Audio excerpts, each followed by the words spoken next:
Hi my dear lovely students, so how is the preparation going on. I hope so कि आप सभी की preparation काफ़ी अच्छी चल रही होगी। सो भाई मैथ्स एग्जाम के बाद इंग्लिश के एग्जाम आपके काफ़ी अच्छे गए और इंग्लिश के बाद now it's time for your science exam. So अगर साइंस में अगर आपको स्कोर अच्छे करने हैं तो कई सारी चीज़ों पर आपके फोकस होने के लिए बहुत ज़रूरी है और आज की ये पर्टिकुलर वीडियो इसी पे आपको हेल्प करेगी।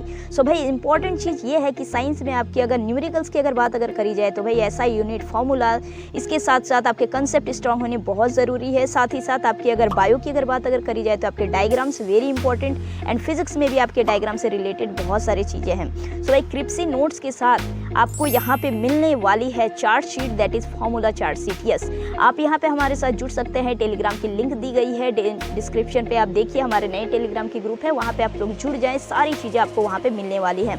साथ ही साथ वहाँ पे PYQ से रिलेटेड बहुत सारे इंपॉर्टेंट क्वेश्चन है, एक बार ज़रूर आप लोग थ्रू आउट वहाँ पे करिएगा ताकि आपके साइंस में स्कोर कहीं भी ना जाए। क्योंकि यहाँ पे हम लोगों ने देखा कि मैथ्स की एग्जाम की जो क्वेश्चन थी वो थोड़ी सी लेवल हाई थी एंड देन इंग्लिश की एग्जाम काफ़ी अच्छी गई। सो साइंस की एग्जाम पे अब आपको फोकस करना बहुत ज़्यादा ज़रूरी हो जाता है क्योंकि क्वेश्चन कैसे भी आ सकती है। सो इससे पहले कि हम लोग यहाँ पे वीडियो को देखते हैं, इंपॉर्टेंट चीज़ें करते हैं, इससे पहले मैं आपको कहना चाहूँगी कि अगर आप वीडियो पे नए आए हैं तो आप सब्सक्राइब कर लेना, क्योंकि यहाँ पे इसी से रिलेटेड बोर्ड एग्जाम से रिलेटेड काफ़ी सारे हमको इंपॉर्टेंट वीडियोस मिल जाती है।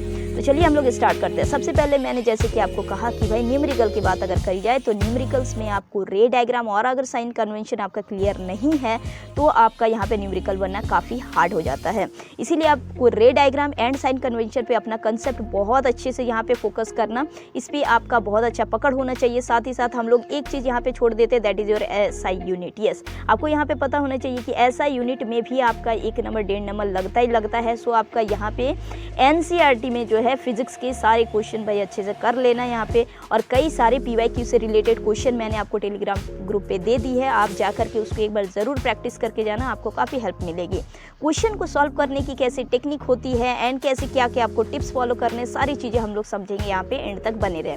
सो सबसे पहले देखो, जब भी यहाँ पे क्वेश्चन आपके आए न्यूमेरिकल्स आए, सबसे पहले आपने लिखना है कि गिवन क्या है, सेकेंडली आपको लिखना है टू फाइंड आपको क्या करना है, थर्ड में आप फार्मूला लगाना, फार्मूला के साथ साथ आप ऐसा यूनिट ज़रूर देना एंड आंसर को आप बॉक्स में रख देना। ठीक है, तो इससे क्या होता है भाई कि आपको ऐसा यूनिट में देखो नंबर मिलता है। फार्मूला में अगर आपको कोई क्वेश्चन अगर नहीं भी अगर आता हो तो आप ज़रूर उसको फार्मूला भी एक बार लिख देना ताकि जो एग्जामिनर जो है वो आपको नंबर दे सके। ये सारी बातें तो भाई फिजिक्स में बनती है, और फिजिक्स की मैंने सारी प्लेलिस्ट में आपको सारे टॉपिक्स बताए हुए हैं, बहुत ही ईजी लैंग्वेज से, एक बार ज़रूर आप लोग थ्रू आउट करना। वो प्लेलिस्ट में सारे चैप्टर्स आपको बहुत ही अच्छी तरीके से वहाँ पे बताए गए हैं, एक एक टॉपिक को लेकर के बताए गए हैं एंड इंपॉर्टेंट PYQ भी आपको टेलीग्राम पे दिए गए हैं। तो ये सारी चीज़ों पर आपने ज़रूर देखने। सेकेंडली यहाँ पे अगर बात अगर करी जाए, देखो बहुत सारे ऐसे चैप्टर्स होते हैं जो कि करने में आपको हार्ड लगते हैं, तो भाई सबसे पहले आप ईजी चैप्टर को अपने यहाँ पे क्लियर आउट कर लो। जैसे कि बायो की है our environment. Yes, our environment पे आपको 5 मार्क्स एकदम फ्री ऑफ कॉस्ट में मिल जाता है क्योंकि ये बहुत ही ईजी चैप्टर होती है, तो इस पर अपनी पकड़ आपको ज़रूर रखनी है। साथ ही साथ लाइफ प्रोसेस की जो चैप्टर है इसमें सबसे ज़्यादा आपके नंबर हैं, इस पे भी आपको देख लेनी है।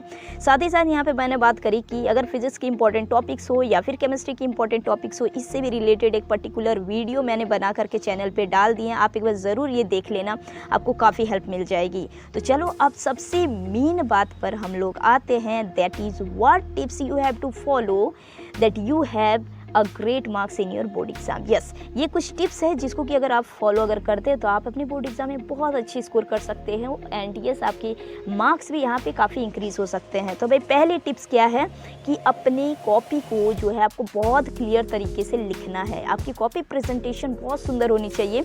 बहुत सुंदर मतलब ये नहीं कि आप बहुत अच्छे से राइटिंग से बैठा करके लिखते जाओ, नहीं, राइटिंग अच्छी होनी चाहिए, विजिबल होनी चाहिए, रीडेबल होनी चाहिए। ऑलराइट, तो सबसे पहली जो हमारी जो पॉइंट है वो इसी से रिलेटेड है, that is leave space between the answer. Answer जो 2 आंसर आपने लिखने हैं, अगर आपने पहली आंसर लिखे, यहाँ पे आपके दूसरी आंसर है, बीच में आपको स्पेस यहाँ पे छोड़ने हैं, इस चीज़ पे आपको ध्यान देने हैं। Secondly don't merge the section question, ये बहुत इंपॉर्टेंट चीज़ है भाई, CBSE ने खुद कहा हुआ है, आप जरूर जा करके देखना। CBSE ने खुद कहा है कि अगर एक सेक्शन आपके चल रहे हैं और उसके बीच में अगर आप दूसरे अगर सेक्शन के अगर क्वेश्चन को अगर डाल देते हो तो यहाँ पे आपके नंबर सीधे से कटती है। तो ये जो है गलती आपको बिल्कुल भी नहीं करनी है, इस गलती को आप अवॉइड करना। जो भी आप सेक्शन को करते हो उस सेक्शन को आप पहले थ्रू आउट अच्छे से कर लेना, उसके बाद आप सेकंड सेक्शन में घुसना, उसके बाद आप थर्ड सेक्शन में घुसना, ठीक है। अगर मान लो कि पहला सेक्शन में आपके कुछ क्वेश्चंस छूट गए, आपने सेकंड सेक्शन में देखो, पहला सेक्शन में अगर आपके कुछ क्वेश्चन अगर छूट अगर जाते हैं, आप सेकंड सेक्शन फिर से कर सकते हो, थर्ड कर सकते हो, और थर्ड के ख़त्म होने के बाद आप ऊपर में दे देना सेक्शन। ये सबसे आखिरी में छूटे हुए क्वेश्चन आप हमेशा ट्राई करना कि सबसे आखिरी में आप बनाओ और वहाँ पे अपने सेक्शन को मेंशन करके वहाँ पे नीचे आपको बना देने हैं। बाकी आप यहाँ पे ज़्यादातर ट्राई करना कि आप सीरियली वाइज ही सेक्शन पे अटेम्प्ट करो। देखो सेक्शन के अंदर सेम सेक्शन के क्वेश्चन के आंसर इधर उधर होते हैं तो ज़्यादा फर्क नहीं पड़ता है, बट हाँ पहले सेक्शन आप जब करते हो तो उसमें आपका दूसरे सेक्शन मर्ज बिल्कुल नहीं होनी चाहिए, राइट। चलो अब नेक्स्ट क्या है कि अपने हाईलाइट करना है आपको कीवर्ड को। यस, कीवर्ड पे आपको फोकस करने हैं। कीवर्ड इन द सेंस कि कोई भी जैसे कि आप आंसर लिखते हो उस पर कुछ एक मेन इंपॉर्टेंट वर्ड्स आ जाते हैं और ये वर्ड ज़्यादातर एनसीईआरटी के ही आप फोकस करें क्योंकि उस पर आपको नंबर काफ़ी अच्छे मिलते हैं, कटने के चांसेस काफ़ी कम हो जाते हैं। ऑलराइट, सो कीवर्ड पे आपको देखने हैं, उसे आपको हाईलाइटेड करने हैं with the help of pencil. Diagram हमेशा आप पेंसिल से बनाया करो, चाहे वो रे डायग्राम की बात हो या फिर आपके बायो के डायग्राम की बात हो, ये आपको ज़्यादा यहाँ पे देखने हैं, ठीक है। साथ ही साथ यहाँ पे एक और चीज़ मैं आपको कहना चाहूँगी कि रफ़ स्पेस जो है ये आपको करने हैं। आपको बीच में रफ़ नहीं करना है, आपको सबसे एंड पेज में करो या फिर जहाँ भी आप बनाते हो उसके साइड में कॉर्नर से एक मार्जिन खींच लो, उधर आपको वहाँ पे रफ़ स्पेस करनी है। Now it's time for your valuable words, that is practice practice practice. Without practice nothing is possible. आपने कितने भी जी मर्जी आप देख लो, वीडियोज़ आप देख लो, आप मैराथन कर लो, आप जो भी चीज़ें आप कर लो, लेकिन आपके सेल्फ कॉन्फिडेंट, आपकी सेल्फ प्रिपरेशन, उसके साथ साथ ये practice is very important. This is a key to get the gain marks in your board exam. Okay, board exam में अगर आपको मार्क्स अगर अच्छे अगर गेन अगर करने तो ये आपका सबसे मेन चीज़ बनता है कि खुद की आपकी प्रैक्टिस होनी चाहिए, आपको खुद पे सेल्फ कॉन्फिडेंट होना चाहिए और साथ ही साथ आपने जो भी पूरे साल पढ़े हैं उसका आपका रिवीजन काफ़ी अच्छे से होनी चाहिए।